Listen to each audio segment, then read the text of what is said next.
Historia 1. La figura que se sentaba a mis pies cada madrugada en un hostal en Nueva York. Me llamo Andrés, soy periodista independiente y nací en Valencia, España. Aunque desde hace unos años me he estado moviendo entre países por cuenta propia, trabajando en crónicas de viajes y reportajes de bajo presupuesto para medios digitales. Fue precisamente en uno de esos viajes, durante una estadía en Nueva York en el año 2019, que viví algo que no solo cambió mi manera de ver el mundo, sino que todavía hoy me cuesta explicar sin que me tiemblen las manos. Me hospedé durante 2 semanas en un hostal del barrio de Williamsburg, en Brooklyn. El sitio tenía buenas reseñas en internet, era barato y quedaba cerca de donde iba a cubrir un evento. Nada parecía fuera de lugar. El edificio era antiguo, de esos consuelos de madera que crujen al mínimo paso, y las habitaciones eran básicas pero limpias. Me asignaron una cama en un cuarto compartido, pero tuve suerte, los primeros 3 días estuve solo. Luego entró un joven canadiense, Ryan, con quien intercambié pocas palabras. Era reservado, pasaba todo el día afuera y volvía tarde. Pero lo que importa realmente empezó desde la primera noche. Recuerdo perfectamente el detalle porque fue una de esas madrugadas en las que te despiertas sin razón aparente. Eran las 3:11 de la madrugada. Me desperté con una sensación extraña, como si alguien me estuviera observando. Al principio creí que era ansiedad por el trabajo o por el cambio horario.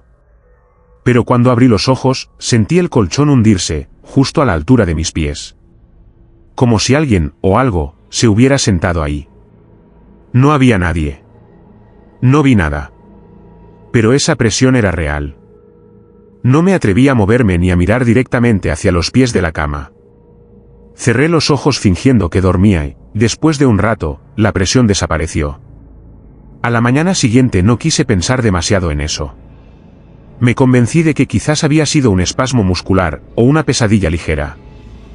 Pero la noche siguiente ocurrió lo mismo. Misma hora. Misma sensación. Mismo hundimiento en el colchón. Lo curioso es que no escuchaba pasos ni movimiento alguno en el cuarto. Era como si esa presencia ya estuviera allí cuando yo abría los ojos. Esta vez me atreví a mirar. No vi nada, pero el colchón seguía deformado, como si realmente alguien estuviera sentado. La temperatura bajaba abruptamente cada vez que ocurría. Y siempre sentía que algo, no sé cómo explicarlo, algo me analizaba. Como si tuviera un rostro frente a mí, aunque invisible. A partir de la tercera noche, empecé a poner el móvil a grabar durante la madrugada. No buscaba pruebas, solo necesitaba entender si estaba perdiendo la cabeza. Una de esas noches, alrededor de las 3:15, el colchón volvió a ceder. Esta vez sentí algo aún peor, un leve roce sobre mi tobillo. Algo me tocó. No fue el viento. No fue una manta. Algo que no veía me estaba tocando la pierna. Di un salto, encendí la luz y, como siempre, no había nada. Pero el móvil grabó algo. En el audio se escucha claramente el sonido del colchón crujiendo como si alguien realmente se sentara, y un leve susurro, casi imperceptible, como si alguien exhalara cerca del micrófono. No lo compartí con nadie. No lo subí a redes. No quería parecer un loco. Pero comencé a dormir con la luz encendida. A veces me quedaba dormido con auriculares puestos para no oír nada. Pero la figura volvía, incluso con la luz encendida. Era como si esperara que yo cerrara los ojos. Como si ese simple gesto la autorizara a manifestarse. Una madrugada, ya en la segunda semana, algo cambió. Esa noche, Ryan había salido como siempre. Me desperté como de costumbre a las 3:11, pero esta vez no sentí solo la presión en mis pies. La cama entera se movió. Como si algo se arrastrara desde los pies hasta mi pecho. Una presión helada me cruzó el torso y no podía moverme. Estaba despierto, pero totalmente paralizado. Sentía una respiración que no era mía sobre mi cara. Una especie de jadeo, pero distorsionado. La temperatura era insoportable. Me costaba respirar. Y entonces oí una voz, directamente en mi oído, susurrando algo ininteligible. No era inglés. No era español. Era un sonido quebrado, como si la garganta de esa cosa estuviera rota. Cuando finalmente logré moverme, lancé un grito que despertó a todo el pasillo. Ryan no estaba. Pero el recepcionista vino, encendió las luces, revisó la habitación y no encontró nada. Le hablé de lo que estaba sintiendo cada noche, del colchón, de los susurros. Solo me miró, serio, como si no fuera el primero en decirle eso. No me respondió nada. Me preguntó si quería cambiar de habitación. Le dije que sí. Me pasaron al segundo piso. Una habitación más pequeña, cerca del baño. Las siguientes 2 noches dormí sin problemas. Pensé que todo había terminado. Hasta que el último día, mientras empacaba mis cosas, Ryan apareció en la recepción. Tenía los ojos hundidos, parecía no haber dormido en días. Se me acercó y me dijo una sola frase antes de que yo saliera del edificio: «También se sentaba a tus pies». No supe qué decir. Él bajó la mirada y se fue. En ese momento entendí que no era solo yo. Que esa figura, esa cosa, ese alguien que cada madrugada se sentaba a observarme en la oscuridad, llevaba tiempo ahí. Quizás años. Quizás siglos. Y no todos sobreviven el tiempo suficiente como para contar lo que vieron. Desde entonces, no he vuelto a dormir en hostales compartidos. Y aunque me cuesta aceptarlo, a veces, incluso ahora, en hoteles completamente distintos, sigo despertando exactamente a las 3:11. Con una presión leve en mis pies. Como si algo me hubiera seguido. Como si jamás me hubiera dejado del todo. Historia 2: me alquilaron una cabaña maldita sin decírmelo en Sierra Nevada. Me llamo Lucía, soy arquitecta y nací en Guadalajara, México, aunque hace 5 años que vivo en Barcelona. En diciembre de 2022 decidí tomarme unas vacaciones completamente sola. Había tenido un año pesado, lleno de proyectos atrasados, clientes insoportables y días sin dormir por culpa de entregas y revisiones interminables. Solo quería silencio, árboles, nieve y nada más. Por eso alquilé una cabaña en Sierra Nevada, en la zona más aislada que encontré.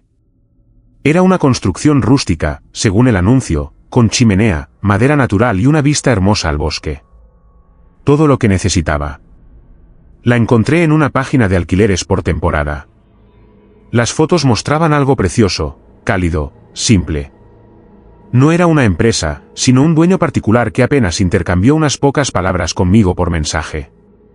No necesitas clave, la puerta estará abierta.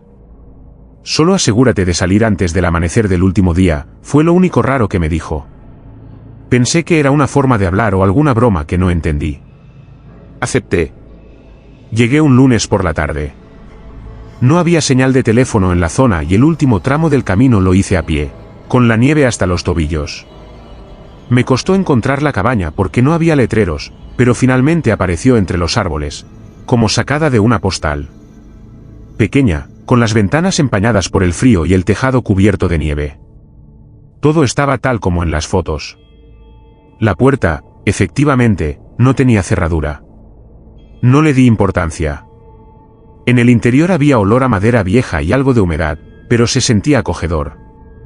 Encendí la chimenea, puse mis cosas en el pequeño armario del cuarto y preparé una taza de té. No había electricidad, solo lámparas de gas. Tampoco había señal de wifi. Era perfecto. La primera noche dormí profundamente. El silencio del bosque era tan denso que parecía cubrirme como una manta. Pero a la madrugada me despertó un sonido. Un golpeteo suave, apenas audible, como si alguien tocara levemente con los dedos la ventana. Pensé que sería una rama movida por el viento o algún animal. Pero no me atreví a levantarme a mirar. Me di vuelta y me volví a dormir. A la mañana siguiente encontré algo extraño. En la mesa, donde había dejado mi taza vacía, había una marca húmeda, como si alguien hubiera apoyado otra taza, una más pequeña, y luego la hubiera retirado. Pensé que quizás yo misma la había dejado ahí. Pero lo que me inquietó de verdad fue ver que una de las lámparas de gas estaba encendida.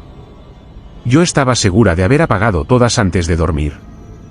La segunda noche fue distinta. Me costó mucho dormir. Sentía la cabaña más fría, a pesar del fuego en la chimenea. Algo en el ambiente se había vuelto más denso. Me acosté envuelta en mantas y escuché durante horas el crujir de la madera del techo, como si algo caminara sobre él. Cada tanto, una vibración sutil, como si alguien arrastrara algo pesado por el suelo de arriba, aunque la cabaña no tenía piso superior. Me levanté con linterna en mano y revisé todo. Nada. Solo el eco del viento entre los árboles. Pero cuando volví al cuarto, encontré la cama revuelta. Las mantas enredadas como si alguien se hubiera acostado ahí mientras yo estaba en la sala. Empecé a sentir miedo, pero me obligué a pensar con lógica. Quizás estaba sugestionada. O cansada.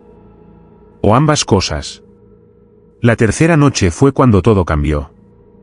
Antes de dormir, encontré algo bajo la cama, un cuaderno pequeño, con tapas de cuero negro, cubierto de polvo.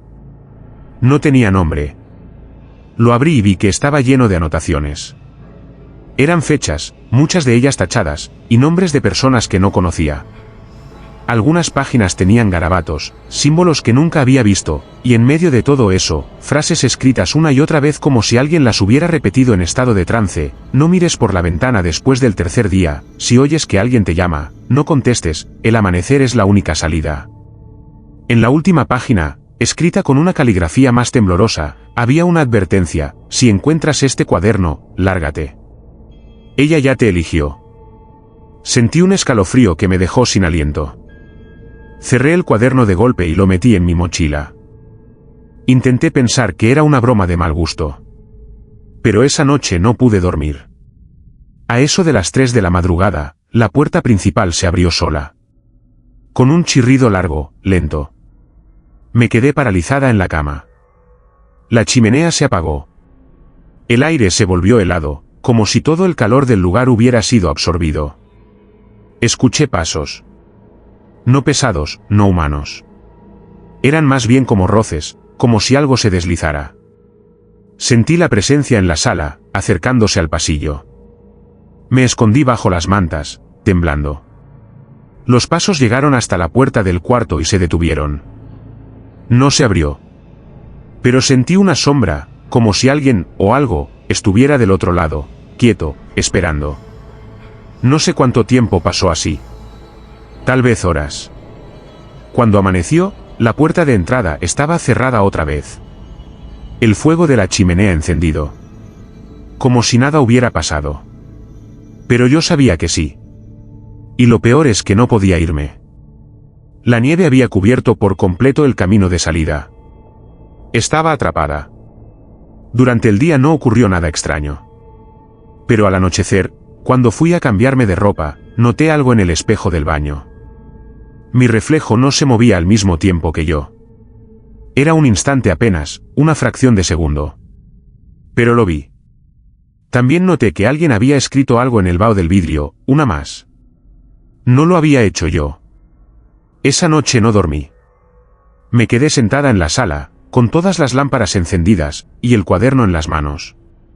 Lo leí completo. Cada nombre que aparecía ahí, cada fecha, parecía corresponder a personas que se habían alojado en esa cabaña. Y en una de las últimas páginas, vi un nombre que me dejó sin habla: Lucía. Con mi apellido completo. Y al lado, la fecha actual. Alguien había escrito mi nombre antes de que yo llegara. Fui hasta la puerta, desesperada por salir, pero cuando intenté abrirla, no se movió. Ni siquiera se sacudía. Como si estuviera sellada. Miré por la ventana, pero no había nada. Solo bosque y oscuridad. Sin embargo, sentí que alguien me observaba desde dentro de la cabaña. Algo se movía detrás de mí. Lo veía por el rabillo del ojo, pero al girar no había nada. Hasta que volví a mirar por la ventana. No mi reflejo. ¿Ella? Una figura femenina, delgada, de cabello largo y oscuro, parada al otro lado del cristal, dentro del cuarto, donde yo estaba. Detrás de mí. No grité. No pude. Cerré los ojos y me hice un ovillo en el suelo. Cuando los abrí, estaba amaneciendo. Y la puerta, de nuevo, estaba abierta. Salí sin mirar atrás. Caminé durante horas por la nieve hasta que encontré un camino y un grupo de excursionistas que me ayudaron. No conté nada. Solo dije que me había perdido. Dejé el cuaderno en la cabaña. No quise llevármelo. Pero desde entonces, he soñado con ella. con esa figura parada detrás de mí, cada vez más cerca. Y siempre, al despertar, tengo marcas en la piel. Pequeñas, como dedos apoyados suavemente sobre mi espalda. Nunca volví a alquilar nada en el bosque. Nunca. Porque entendí que no era una broma, ni una historia antigua. Esa cabaña sigue ahí. Y sigue esperando. Porque cada vez que alguien entra, deja un nombre más en ese cuaderno. Uno más para ella. Historia 3. Lo que vi cuando abrí la cámara del frigorífico en un hotel de Cancún. Me llamo Fabián, soy cocinero desde hace 15 años y nací en Ciudad de México. He trabajado en varios restaurantes, pero fue en 2021 cuando me ofrecieron un puesto temporal como chef nocturno en un hotel mediano de Cancún, uno de esos que no aparecen en los catálogos turísticos pero que siempre están llenos de huéspedes porque ofrecen todo incluido a un precio razonable. Me pareció una buena oportunidad para alejarme un poco del caos del DF, y además, el turno de la noche me venía perfecto para ahorrar, ya que nadie quiere ese horario. El hotel estaba a unos 30 minutos del centro, más cerca de la selva que de la playa. Era antiguo, con pasillos largos, alfombras manchadas y decoraciones que parecían de otra década. Pero la cocina estaba bien equipada y el trabajo era tranquilo. O eso creía. Las primeras noches fueron normales. Me presentaba a las 11, saludaba al guardia de seguridad, y bajaba directo a la cocina para preparar pedidos tardíos, snacks para el bar o desayunos adelantados. Trabajaba solo. Todo el equipo de cocina se iba a las 10. El encargado de alimentos y bebidas, un tipo mayor llamado Raúl, me dio un tour completo mi primer día, pero evitó mostrarme una parte. Cuando llegamos al fondo del área de refrigeración, había una puerta metálica más grande que el resto. Me explicó rápidamente, esa cámara ya no se usa. Está vacía. Manténla cerrada. No pregunté. A veces uno aprende que en los hoteles viejos siempre hay espacios olvidados, pasillos bloqueados o cuartos cerrados por mantenimiento eterno. Cosas que nadie toca por costumbre. Y Raúl tenía esa manera de hablar seca, de tipo que ha visto demasiado y no quiere explicar nada. Pasaron 2 semanas sin incidentes. Pero una noche, después de preparar una bandeja de frutas para una habitación VIP, noté que la temperatura de uno de los refrigeradores estaba baja de más. El sensor marcaba -6 grados, cuando debería estar a 2 grados. Revisé la puerta y parecía bien cerrada, pero por rutina decidí inspeccionar los termostatos de la cámara. En ese momento me llamó la atención que la gran puerta metálica del fondo, la que Raúl dijo que no se usaba, estaba entreabierta. Apenas unos centímetros. No recordaba haberla visto así antes. Me acerqué por pura curiosidad. Tenía una sensación rara, como si el aire alrededor se pusiera más denso. Abrí la puerta completamente. Lo que vi dentro, no era lo que esperaba. No había estantes. Ni cajas. Ni hielo. Ni siquiera humedad. Solo un espacio oscuro, más grande de lo que debía ser físicamente posible. Una cámara frigorífica no mide más de 4 o 5 metros. Esta parecía extenderse como un túnel.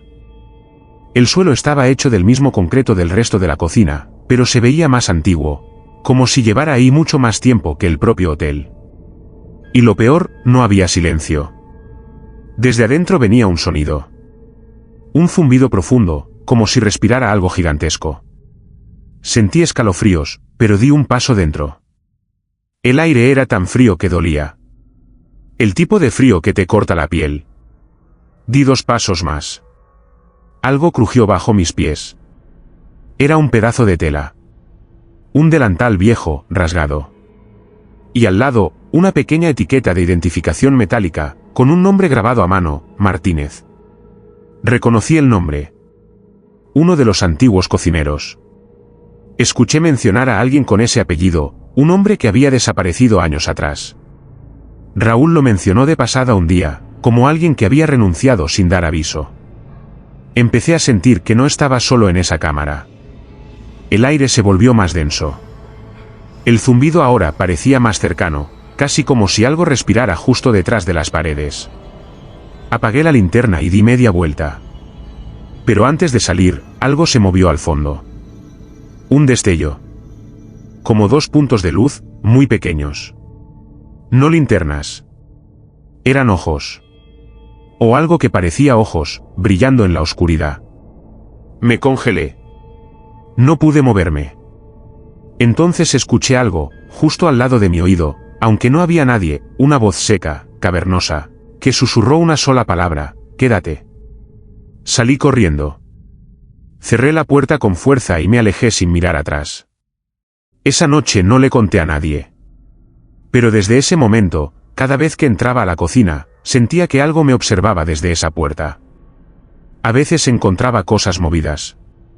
Cuchillos en lugares donde no los dejé. La radio encendiéndose sola. Comidas desaparecidas.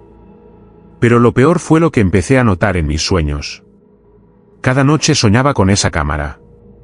En los sueños, el hotel era diferente. Todo estaba abandonado, húmedo, podrido. Y yo bajaba a la cocina como si fuera guiado por una fuerza invisible. Abría la puerta y siempre encontraba a alguien ahí. Distinto cada vez. Pero todos me miraban con los ojos vacíos, congelados. Algunos tenían los labios azules, las manos moradas. Todos me decían lo mismo: no era tu turno. Una noche, ya no soñando, escuché un golpe fuerte en la cocina. Eran las 3:17 de la madrugada. Alguien, o algo, había abierto la puerta de esa cámara otra vez. Esta vez no me atrevía a acercarme. Me escondí detrás del horno y desde ahí vi salir una figura. Era humanoide, pero no caminaba. Se deslizaba. Llevaba ropa de cocinero, sucia, desgarrada, y no tenía rostro. Su cabeza era lisa, como una masa sin terminar. Caminó lentamente hasta el centro de la cocina y luego, desapareció. No en el aire. Se deshizo como si se evaporara en partículas negras. Esa noche renuncié. Sin explicación. Me fui al amanecer, sin recoger mis cosas. Solo tomé mi billetera y las llaves del cuarto de empleados. Dejé una nota a Raúl que decía: esa cámara no está vacía. Semanas después, un excompañero me llamó. Me dijo que otro cocinero del turno nocturno también se había ido sin despedirse. Y que desde que yo me fui, la cámara volvió a aparecer cerrada, pero ahora con marcas en la puerta, como si algo la hubiera arañado desde dentro. Él me preguntó qué sabía. Solo le respondí que no preguntara más. Porque entiendo ahora que eso no es solo una historia vieja o una leyenda de empleados. Esa cámara nunca fue construida. Nadie sabe quién la diseñó. Pero siempre ha estado ahí, esperando. Y a veces, cuando el turno de la noche se queda demasiado solo, ella elige a alguien para entrar. Aunque no sea su turno. Aunque no haya forma de salir. Historia 4. Nadie se acuerda de haberme hecho el check-in en un motel de Oklahoma. Me llamo Joaquín, soy camionero y nací en Monterrey, México. Llevo más de 12 años recorriendo rutas entre México y Estados Unidos, transportando mercancía para una empresa que tiene sede en Dallas. He dormido en todo tipo de lugares: estaciones de servicio, camiones refrigerados, garajes de talleres y moteles de mala muerte. Estoy acostumbrado a que las cosas no siempre funcionen, a que las habitaciones huelan a cigarro rancio o que las sábanas estén húmedas. Pero lo que viví en Oklahoma, en un motel de carretera que juraría haber elegido yo mismo, fue diferente. Tan diferente que todavía hoy no sé si lo soñé, si fue una alucinación por el cansancio, o si realmente estuve atrapado en un sitio que no debería existir. Todo comenzó durante un viaje que debía durar 5 días. Transportaba una carga de componentes electrónicos desde El Paso hasta St. Louis, y decidí parar una noche en Oklahoma para dormir. El camino estaba despejado, era casi medianoche y necesitaba descansar. Encontré un motel a la orilla de la carretera, sin nombre visible, solo un cartel parpadeando que decía vacancia en rojo. Era antiguo, de una sola planta, con unas 10 habitaciones en línea, y una pequeña recepción con una ventana de cristal sucio. Me estacioné, tomé una mochila y me acerqué a la recepción. Un hombre mayor, calvo y con una expresión vacía, me atendió. No dijo mucho. Solo me pidió mi identificación, la observó durante unos segundos, y luego me entregó la llave del cuarto 5. Una noche, salida antes de las 11, murmuró. Le pagué en efectivo y me fui. La habitación era exactamente lo que esperaba: cama doble con un colchón hundido, una lámpara de mesa que parpadeaba, un televisor antiguo y un baño pequeño con azulejos rotos. Me lavé la cara, comí una barra de proteína y me tiré en la cama sin quitarme la ropa. Pero no pude dormir. A la media hora, noté algo extraño, el silencio. Un silencio absoluto. Ningún sonido del exterior, ni de autos pasando, ni de insectos, ni siquiera el zumbido del televisor o del ventilador de techo. Era como si el mundo se hubiera detenido. Salí al pasillo para fumar un cigarro y despejarme, y entonces me di cuenta de algo peor: no había nadie. Ni coches, ni luces en otras habitaciones, ni el encargado en recepción. El motel estaba completamente desierto. Caminé hasta la ventana de la recepción y golpeé el vidrio, pero no hubo respuesta. Intenté usar mi teléfono, pero no tenía señal. Ni una sola barra. El reloj marcaba las 2:12 de la madrugada. Volví al cuarto. Cerré la puerta con llave. Me recosté de nuevo, pero al apagar la lámpara, escuché pasos afuera. No eran pasos normales. Sonaban lentos, arrastrados, como si alguien caminara descalzo en el asfalto. Me levanté y miré por la cortina, pero el pasillo estaba vacío. Volvieron los pasos, esta vez detrás de la pared, como si alguien caminara dentro de la habitación contigua. Me acerqué a la pared y pegué el oído. Nada. Solo una sensación profunda de que no estaba solo. Esa noche dormí poco, y lo poco que dormí fue con sobresaltos. A las 6 de la mañana me levanté decidido a irme cuanto antes. Tomé mi mochila, salí al pasillo, y cuando llegué a la recepción, vi a otra persona, una mujer joven, con uniforme, limpiando el mostrador. Le dije que quería hacer el checkout. Me miró confundida. «¿Usted se hospedó aquí anoche?», preguntó. Le dije que sí, que me habían dado la habitación 5. Revisó una libreta y luego una computadora vieja. Frunció el ceño. «No tengo ningún registro de entrada a su nombre. Tampoco hay cobro registrado». Insistí. Le describí al encargado calvo la llave metálica que me había dado, el cuarto. Me miró pálida. «El señor que usted describe murió hace 2 años. Era mi tío. Este motel estuvo cerrado un tiempo después de eso. Nadie se ha hospedado en la habitación 5 desde entonces». Pensé que me estaba haciendo una broma. Pero ella no tenía cara de estar jugando. Me acompañó hasta la habitación. La puerta estaba cerrada con un candado oxidado. «Este cuarto está clausurado. Lo usamos como depósito. No hay cama, ni televisor. Solo cajas». Le pedí que lo abriera. Lo hizo, y efectivamente, el interior no era el mismo cuarto en el que dormí. Era un almacén lleno de trastos viejos, con olor a humedad y sin ventanas. Entré en shock. Volvimos a la recepción, y la mujer me ofreció un café, que rechacé. Solo quería irme. Cuando me acerqué a mi camión, noté algo en la guantera. La llave de la habitación. La misma, con el número 5 grabado a mano. No recordaba haberla guardado ahí. Tampoco la sentí en mi bolsillo durante la noche. La arrojé al suelo y me subí al camión. Manejé hasta una estación de servicio unas millas más adelante y me detuve para intentar entender qué había pasado. Revisé el GPS del camión. Según el registro, nunca me había detenido. El sistema marcaba un trayecto continuo desde Texas hasta donde estaba ahora. Ni un solo minuto registrado en Oklahoma. Me sentí mareado. Llamé a mi jefe para contarle lo sucedido, pero no me creyó. Pensó que me había quedado dormido en el camión. Esa noche, en el hotel de St. Louis, soñé con la recepción del motel. Con el hombre calvo. Me hablaba sin mover la boca. Me decía que tenía que volver. Que me había ido antes de tiempo. Que la habitación aún me estaba esperando. Durante semanas tuve el mismo sueño. A veces con detalles nuevos, veía mi nombre escrito en un libro de huéspedes, con fechas que aún no habían llegado. O veía mi rostro reflejado en el televisor del cuarto, pero con los ojos en blanco. Una noche, en pleno viaje por Nuevo México, encontré otro motel en la ruta. Me acerqué para preguntar si tenían habitaciones, y cuando la encargada me entregó la llave, sentí que el corazón se me detenía. Era la misma. La misma maldita llave, con el número 5 grabado a mano. Le pregunté de dónde venía esa llave. Me dijo que era vieja, de un motel anterior que había cerrado hacía años.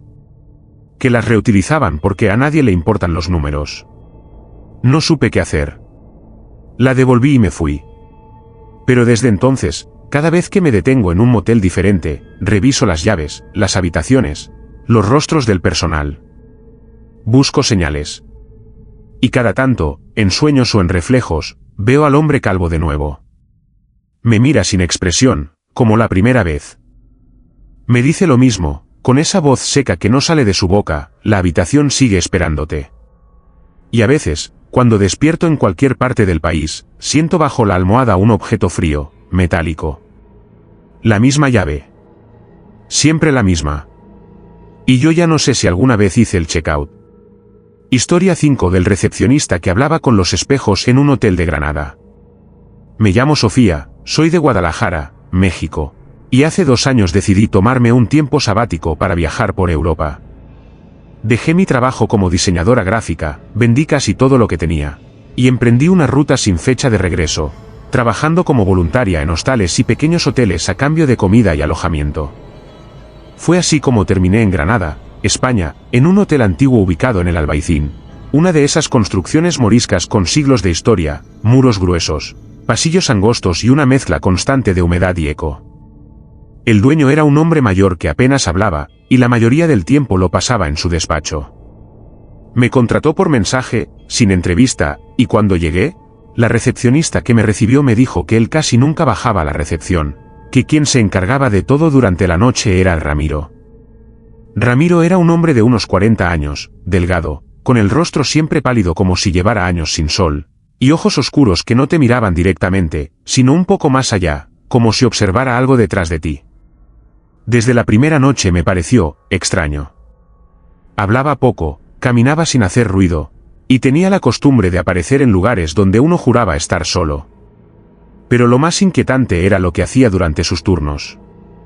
Cada madrugada, entre las 3 y las 4, bajaba al vestíbulo principal, encendía solo una lámpara junto al mostrador, y se paraba frente al gran espejo antiguo que colgaba en la pared. Un espejo enorme, enmarcado en madera tallada, que según me dijeron, llevaba ahí desde la apertura del edificio. Ramiro se quedaba ahí, mirándose. Pero no como alguien que se arregla o se observa. No. Lo miraba como si esperara algo. Y luego hablaba. No fuerte. Susurraba. Pero hablaba. Algunas veces lo vi mover los labios durante minutos, completamente inmóvil, con los ojos fijos en su reflejo. Otras veces parecía responder a algo que no escuchaba. Una madrugada, me atreví a acercarme sin que me notara. Y lo escuché claramente decir: sí, estoy cumpliendo, ya casi termina. Luego hizo una pausa, y murmuró, como con culpa: no fue mi culpa, ella lo pidió.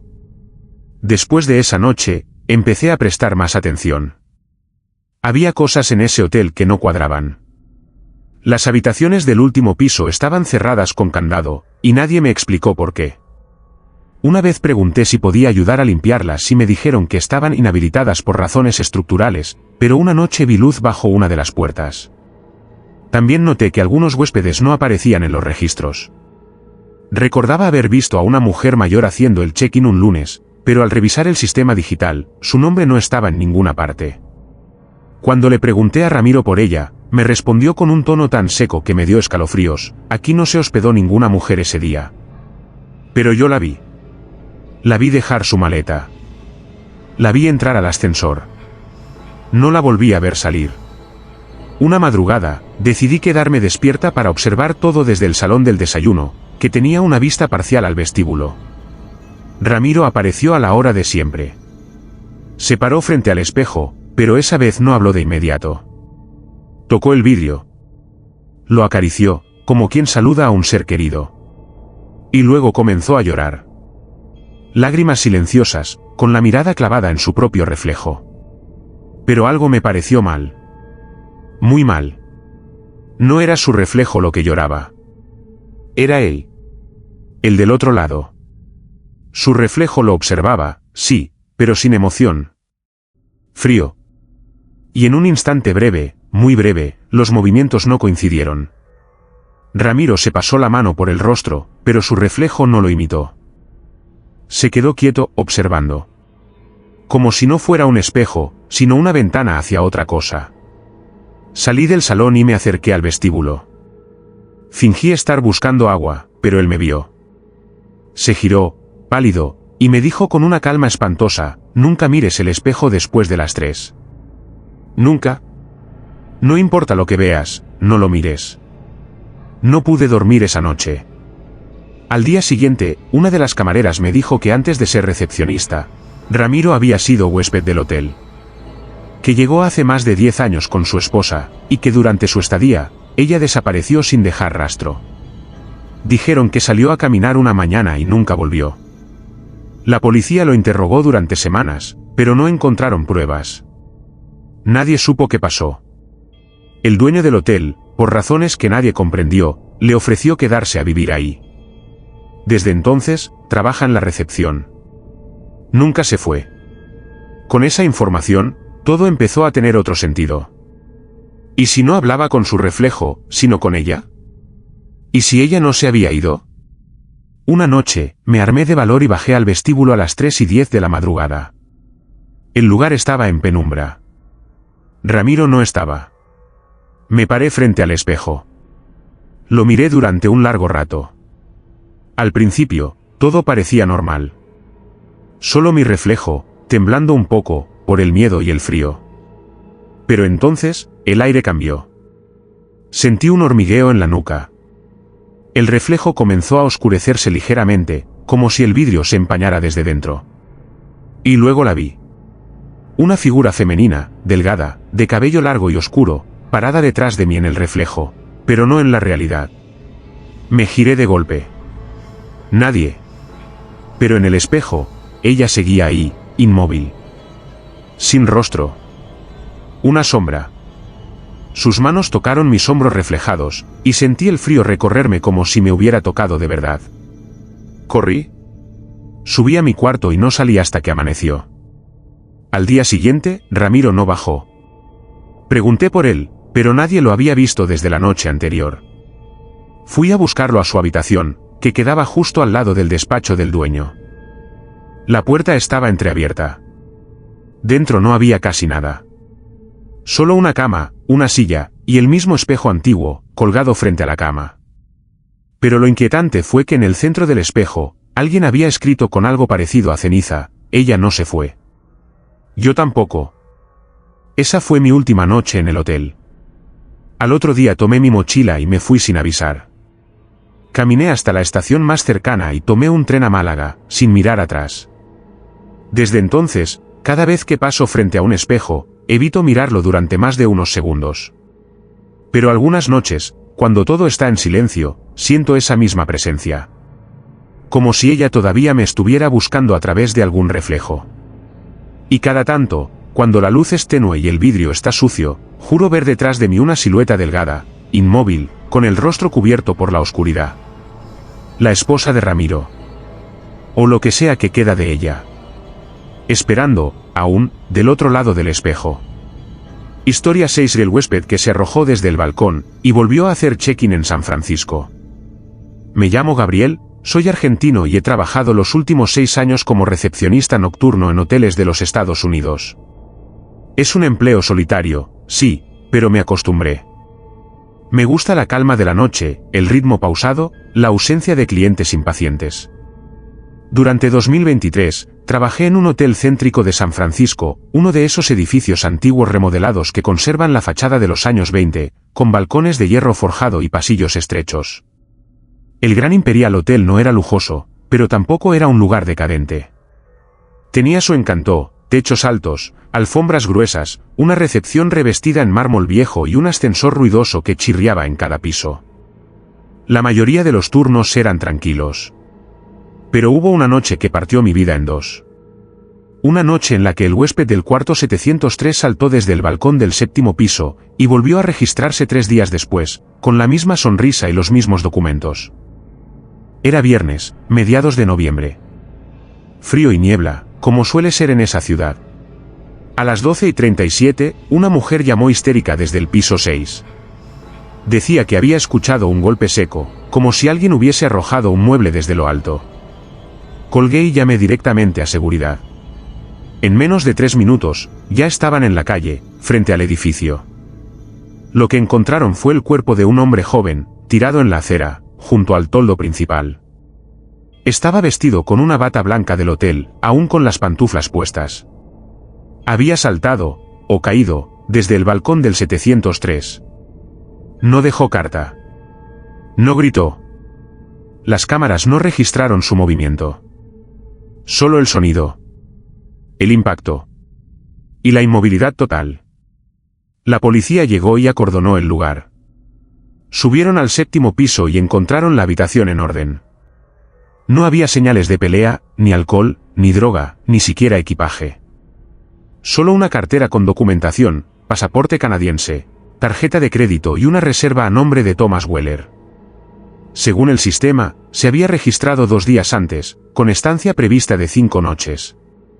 Había pagado en efectivo. Todo parecía en regla. Lo cremaron sin mucha ceremonia.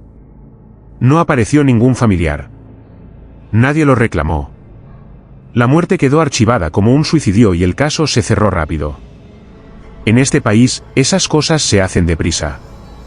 Pero 3 noches después, el turno comenzó con una llamada interna. El teléfono de la recepción sonó y en el visor apareció 703. Me paralicé. El cuarto estaba clausurado desde el incidente. Nadie lo había vuelto a usar. Contesté con voz seca. No hubo respuesta. Solo una estática tenue, y luego un clic. Me levanté, revisé el sistema por rutina, y lo vi. Una nueva reserva. Thomas Weller. Mismo nombre. Mismo pasaporte. Mismo correo electrónico. El check-in figuraba como hecho a las 10:44 de esa misma noche. Pero yo no lo había registrado. Nadie lo había hecho. Fui a revisar las cámaras de seguridad del lobby. Avancé la grabación y allí estaba, a las 10:43, Thomas entrando por la puerta principal. Llevaba una chaqueta oscura, gafas de sol pese a la noche, y una mochila pequeña. Caminó directo al ascensor, sin mirar a los lados. Sin saludar. Las cámaras del ascensor lo mostraron subiendo, hasta el 7º piso. Llamé a seguridad de inmediato. ¿Subieron? Revisaron la habitación 703. La puerta estaba abierta. Dentro, la cama estaba hecha. El baño limpio. Y sobre la mesa de noche, la misma cartera de documentos. Igual a la que se había entregado al forense. Mismo pasaporte. Misma foto.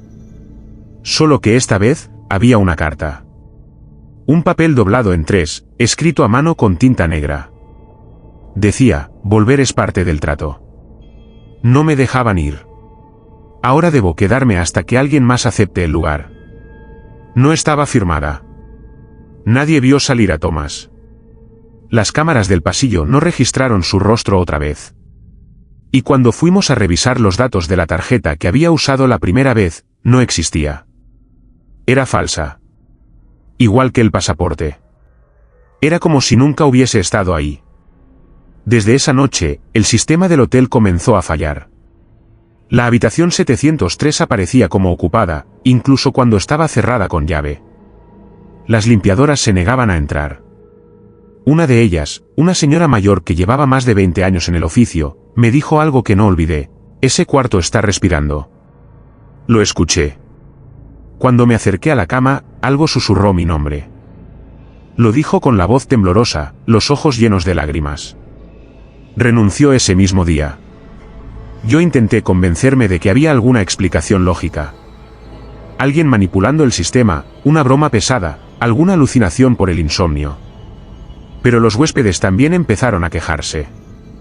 Una mujer que se hospedaba en el 705 llamó gritando que alguien había estado parado en su balcón, durante la madrugada. Un hombre alto, con bata blanca. Lo había visto desde la cama.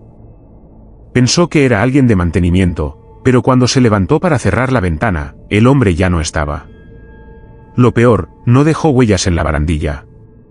y no había forma de que alguien hubiese entrado. No había huellas en la puerta. Nada. Una madrugada, cerca de fin de mes, me quedé solo en recepción por más de 1 hora. No había huéspedes llegando ni saliendo. De pronto, el ascensor bajó solo hasta planta baja. Se abrió. Vacío.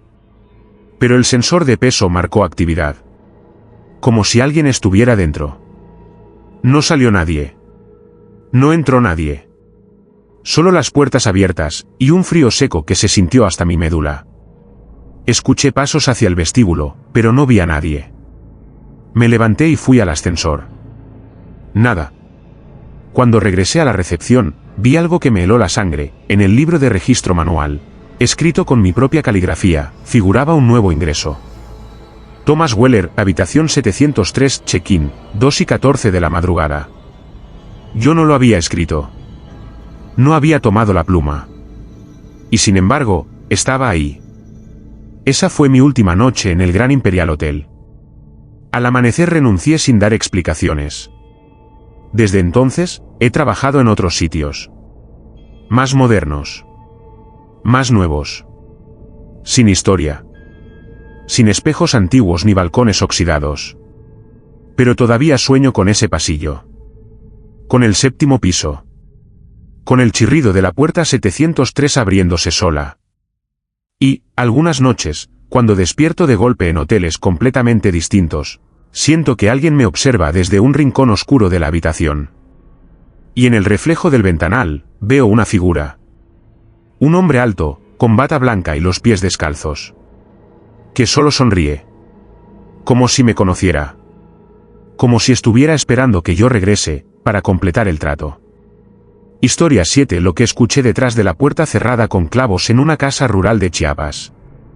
Me llamo Ernesto, soy arquitecto y nací en Puebla. A finales de 2022, decidí aceptar un proyecto en el sur de México que, en principio, parecía simple: evaluar la estructura de una antigua hacienda en la zona rural de Chiapas, cerca de San Cristóbal de las Casas. La idea era reformarla y convertirla en una casa de descanso para turistas europeos.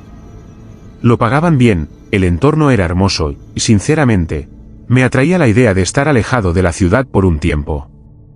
Cuando llegué, me sorprendió ver que la propiedad estaba mejor conservada de lo que esperaba. Tenía más de 100 años, muros gruesos de adobe, techos altos con vigas de madera y un jardín amplio con árboles viejísimos que parecían guardar secretos. El encargado del lugar era un señor indígena de rostro serio, llamado Mateo.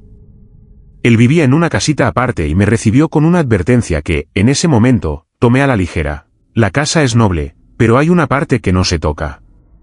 La puerta del fondo. La que tiene clavos. No se abre, no se mira, no se habla con lo que hay adentro. Pensé que era una de esas historias locales para asustar forasteros, algo simbólico o una superstición. Le agradecí su hospitalidad, me instalé en la habitación principal y comencé mi trabajo al día siguiente. Durante el día, la casa tenía un aire tranquilo, casi acogedor. Pero en las noches, todo cambiaba. A partir de las 10, el silencio se volvía espeso, incómodo, como si los sonidos del exterior se apagaran por completo. Las lámparas parpadeaban sin razón y el viento soplaba de una forma muy particular, como si viniera de dentro de los muros. El segundo día de trabajo encontré la famosa puerta. Estaba al final de un pasillo largo, detrás de un tapiz que apenas ocultaba su existencia.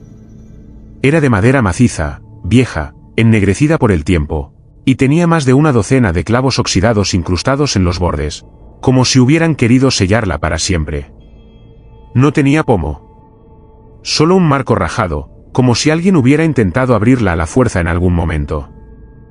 Esa noche, mientras revisaba unos planos en la sala principal, escuché algo. Un susurro. No como el viento o los crujidos típicos de una casa antigua. Era una voz. Una voz muy suave. Venía del pasillo. Me levanté, caminé lentamente, y ahí estaba. La puerta. Quietísima. Pero desde el otro lado se oía algo. Al principio creí que eran ratones o alguna corriente de aire, pero al acercarme, entendí. Alguien murmuraba. Decía palabras en un idioma que no reconocía. No era español. ni Tzotzil. Era más gutural, más grave. Me pegué a la puerta, hipnotizado, y entonces lo escuché claro: «Ábreme». La palabra se coló por las rendijas con una claridad escalofriante. Retrocedí de golpe, pero no conté nada a Mateo. Pensé que tal vez era el cansancio, o un sueño a medias. Al día siguiente, revisando los planos originales, noté algo inquietante: no había ningún registro de esa habitación. El plano del edificio terminaba justo antes del muro donde ahora estaba esa puerta. Era como si no existiera. Fui al lugar con cinta métrica en mano y confirmé que algo no cuadraba. Desde el exterior, había una sección del muro que era más ancha de lo normal. Como si ocultara un espacio dentro. Un cuarto sellado.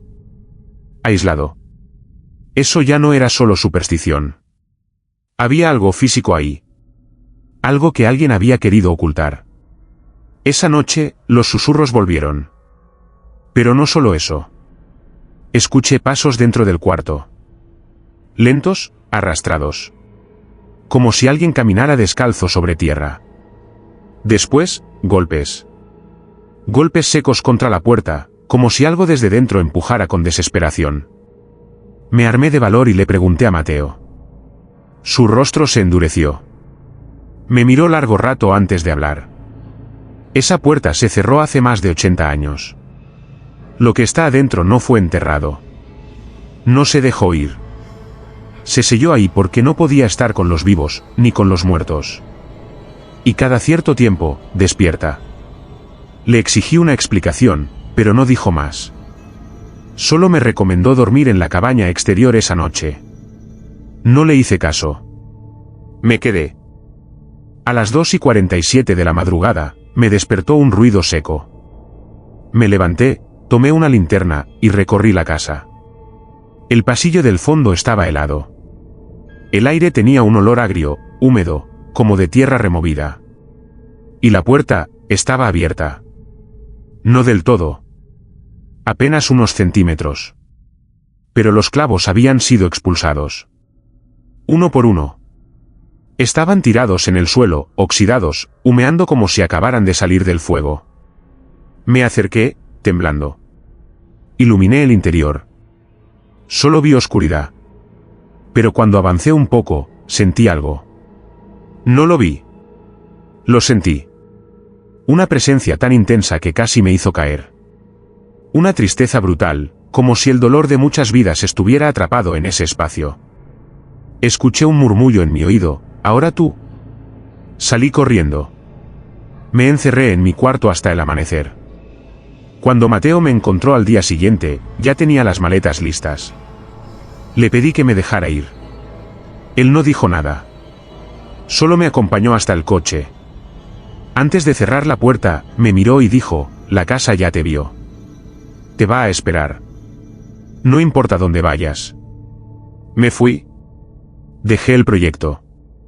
Volví a Puebla, y luego a la Ciudad de México. Cambié de teléfono. Evité toda la zona sur durante meses. Pero hace 3 semanas, mientras trabajaba en una remodelación en Cuernavaca, el ingeniero encargado me entregó los planos originales de la casa en la que estábamos. En la esquina inferior derecha, había una anotación a lápiz que me heló la sangre. Decía: «Puerta sellada. No remover clavos. Ruidos después de medianoche». El diseño era casi idéntico a la casa en Chiapas. No dormí esa noche. Ni la siguiente. En cada sueño, escucho pasos. Golpes. Susurros que se acercan. Y cuando despierto, siempre hay tierra bajo mis pies. Tierra húmeda.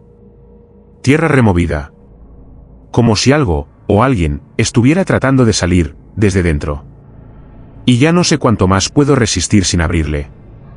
Historia 8. Desperté y no había nadie en todo el hotel en Zaragoza, ni puertas de salida. Me llamo Valeria, soy de Tijuana y trabajo como fotógrafa freelance especializada en arquitectura urbana. Viajo mucho, sobre todo por España y México, haciendo encargos para revistas, guías de viaje y catálogos de hoteles. En abril del año pasado, me enviaron a Zaragoza para fotografiar una serie de edificios históricos, y me alojaron en un hotel que, aunque no era nuevo, acababa de ser reformado y prometía tener una estética única. mezcla de Art Nouveau con detalles industriales modernos.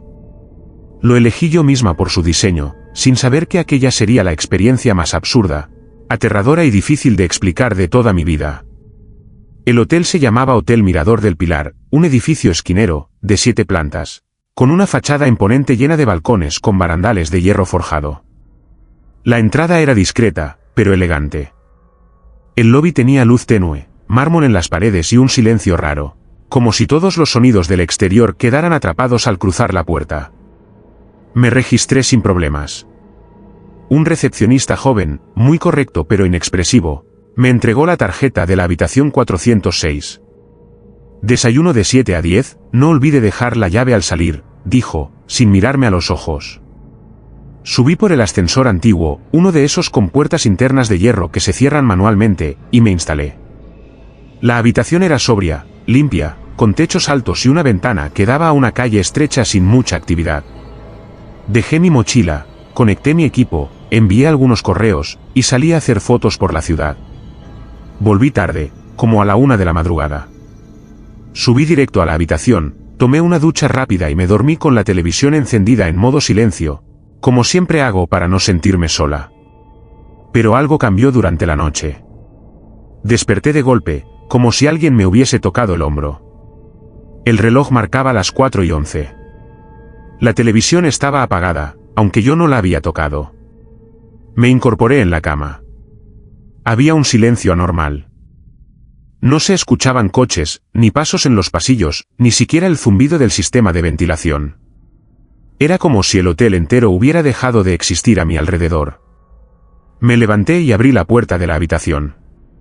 El pasillo estaba completamente a oscuras. La única luz venía de la lámpara de emergencia sobre la escalera. Bajé al 4.º piso. Luego al 3.º. No vi a nadie. Probé el ascensor, pero no funcionaba. Bajé hasta la recepción por las escaleras. Al llegar al vestíbulo, sentí un golpe de angustia, estaba completamente vacío. No había recepcionista. No había luces. Las cámaras de seguridad estaban apagadas. La puerta principal, de vidrio grueso, seguía allí, pero no tenía picaporte. Ni mecanismo.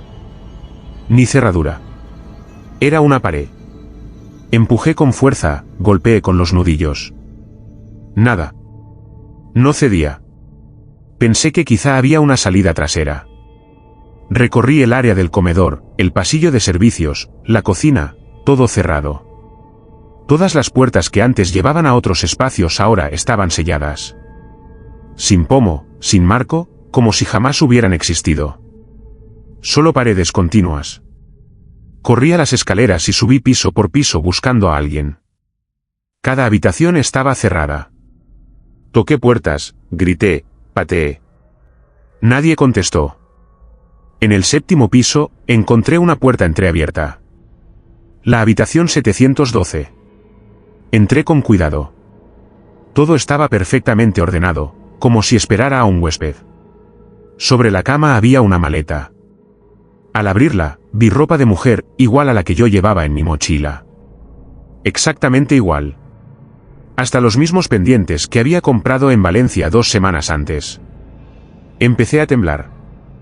Fui al baño. En el espejo había una nota escrita con marcador negro: despierta. Este no es tu mundo. Detrás de mí, en el reflejo, vi la sombra de una figura parada en la puerta. Me giré de golpe. Nada. El umbral estaba vacío. Volví corriendo a mi habitación. Busqué mi celular. Sin señal. El wifi aparecía como disponible, pero al conectarme, solo mostraba una página en blanco con un mensaje intermitente: bienvenida de nuevo, Valeria. ¿De nuevo? ¿Qué significaba eso? Volví a bajar, ya sin rumbo. Cada ventana que intenté abrir estaba sellada. Intenté romper el vidrio del comedor con una silla. No se astilló. Ni una grieta. Golpeé hasta sangrarme las manos. Nada. Regresé al vestíbulo y vi algo nuevo: el libro de registro estaba abierto en la recepción. Me acerqué. Solo un nombre escrito una y otra vez: Valeria Ortega. Fechas distintas, todas espaciadas por semanas, meses, años. La misma letra. La misma firma. Como si hubiese estado registrándome una y otra vez, desde hace muchísimo tiempo. En las páginas siguientes, en tinta roja, solo una palabra repetida decenas de veces: despierta. No sé cuánto tiempo estuve ahí. Los relojes no avanzaban. El sol no salía. Me dormí en la silla de la recepción, y al despertar, todo parecía igual. El mismo silencio, la misma luz tenue, el mismo encierro sin sentido. Pero esta vez, noté algo distinto: había gente. Gente caminando por el pasillo. Los vi desde el cuarto piso. Personas vestidas con ropa de otras épocas, de espaldas, sin rostro visible. Caminaban lento, sin mirarse entre sí. Intenté alcanzarlos, grité, y uno de ellos se giró. Tenía mi cara. Mi rostro. Pero más viejo. Más cansado. Me miró sin expresión. Y luego siguió caminando. Como si ya supiera que no valía la pena hablarme. Como si él, y yo, ya hubiera pasado por esto muchas veces. No sé cuántos días han pasado. El hotel cambia. A veces el vestíbulo está en otro piso. A veces las habitaciones no están donde deberían. He encontrado otras notas. Todas escritas por mí. Algunas piden ayuda. Otras me advierten que no abra la puerta 303, o que nunca me duerma en la 712. He empezado a escribir mensajes también. En las paredes. En el reverso de los cuadros. A veces los encuentro días después, en otros idiomas, o con frases que no recuerdo haber escrito. Ya no estoy segura de que esta sea la primera vez. Y tengo miedo de que no sea la última. Que cada vez que creo despertar, en realidad solo estoy entrando de nuevo.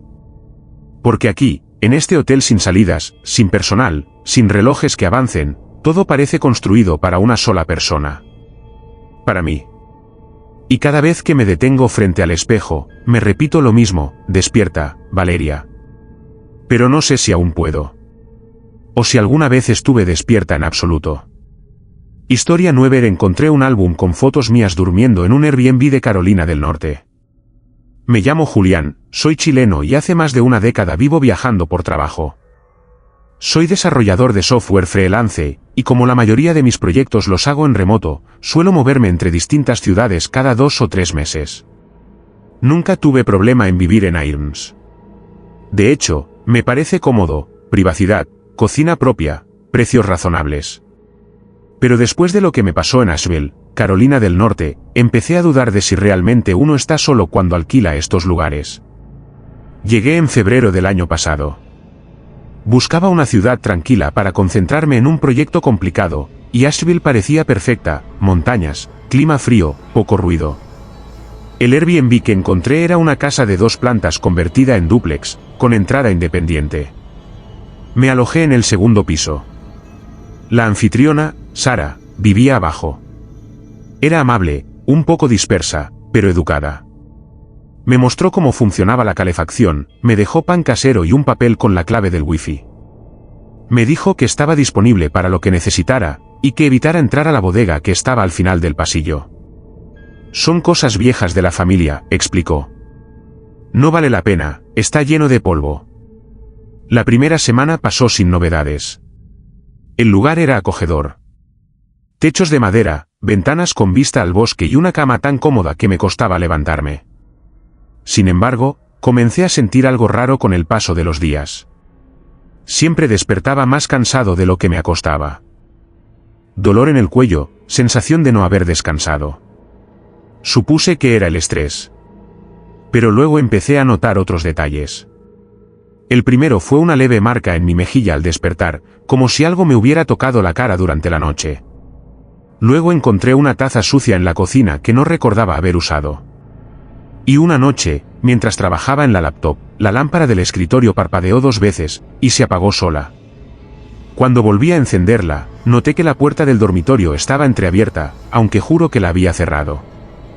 Lo atribuí al cansancio. No me dejé llevar. Hasta que un día, buscando un enchufe en el pasillo, vi una rendija en la parte baja de la pared, oculta por una alfombra. La moví y descubrí una pequeña trampilla de madera. Estaba cerrada con un pestillo oxidado, pero no tenía llave. La abrí. Era una especie de espacio de almacenamiento, no más grande que un armario. Dentro había cajas viejas, latas vacías, algunas mantas y un álbum de fotos. Lo abrí con curiosidad. Las primeras imágenes eran antiguas, en blanco y negro. Una familia en los años 50, cenas, cumpleaños, niños jugando en el patio. Pero a medida que pasaba las páginas, las fotos se volvían más recientes. Colores más vivos, cámaras más modernas. Y entonces lo vi. Yo. Dormido. En la cama donde me estaba alojando. La misma sábana, la misma posición. En la primera foto estaba de lado, con la boca entreabierta. En otra, boca arriba, con el brazo colgando. Al menos 15 fotos. Todas mías. Todas tomadas desde el borde de la cama. No podía entenderlo. ¿Cómo? ¿Cuándo? No recordaba haber dormido con la puerta abierta. ¿Quién las había tomado? ¿Sara? Sentí un escalofrío que me subió por la nuca. Bajé el álbum y salí al pasillo, pero algo me hizo mirar el techo. Justo sobre mi cama había una rejilla de ventilación. Subí a una silla y enfoqué con la linterna del celular. Detrás de las rendijas, vi una lente. Una cámara. Una cámara apuntando directo hacia la cama. Bajé de un salto, agarré mi mochila, el álbum, y salí de la casa sin cerrar la puerta. Estaba lloviendo, pero no me importó. Caminé hasta el primer café abierto que encontré y pedí usar el teléfono. Llamé al soporte de Airbnb. Les conté todo. Mandé fotos del álbum. Dijeron que iban a investigar, que ese tipo de cosas estaban prohibidas, pero su tono era distante, frío. Como si ya lo hubieran escuchado antes. Esa misma tarde cambié de alojamiento. Me mudé a un hotel barato del centro. Durante las siguientes semanas, esperé noticias. Nunca llegaron. Sara desapareció de la plataforma. Su perfil fue eliminado. El anuncio también. El equipo de soporte me ofreció un cupón como compensación, pero no dieron más explicaciones. Me quedé con el álbum, como única prueba. Pero aquí es donde todo se vuelve más extraño.